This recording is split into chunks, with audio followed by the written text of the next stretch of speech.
अस्सलाम वालेकुम। चैनल 51 के साथ मैं हूं सानिया गुल। नाज़रीन, बांग्लादेश इंडिया की 3 रियासतों पर काबिज होगा। पीर पंजर सरकार की बड़ी पेशगोई सामने आई है। इंडिया में होने वाला जुल्म इंडिया पर ही भारी पड़ने वाला है। कश्मीर में होने वाला औरतों और बच्चों के साथ जुल्म का हिसाब भारत को देना होगा। पीर पंजर सरकार ने अपनी पेशगोई की है कि इंडिया में कोरोना की नई लहर तबाही मचा देगी, हिंदुओं को ना जमीन पनाह देगी और ना ही जंगल पनाह देगा और ना ही पानी पनाह देगा।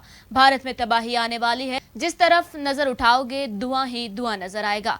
भारतीय बेड़ों में भी आग लग जाएगी। उन्होंने ये भी पेशगोई की है कि बांग्लादेश, जो कि एक छोटा सा मुल्क है, वो इंडिया की 3 रियासतों पर काबिज होने वाला है। उन्होंने पाकिस्तान और भारत के दरमियान मुज़ाकरात पर भी कहा कि भारत कोई मुज़ाकरात नहीं करने वाला और मोदी कभी भी आर्टिकल 370 से मुतालिक लिया गया फैसला वापस नहीं लेने वाला। जबकि चीन के मुतालिक पेशगोई करते हुए उनका कहना था कि चीन जमीनी रास्तों के अलावा ज़ेरे ज़मीन रास्तों से भी आगे बढ़ रहा है। वो बड़े बड़े पुल बनाने जा रहा है, जबकि वो इंडिया की तरफ भी बढ़ रहा है। दूसरी तरफ बांग्लादेश भी इंडिया की जानिब बढ़ रहा है, जबकि सीपैक में बनने वाली लद्दाख से स्कर्दू बॉर्डर तक एक सड़क बनाई जाएगी, जो कि भारत और नरेंद्र मोदी की मर्जी से बनाई जाएगी।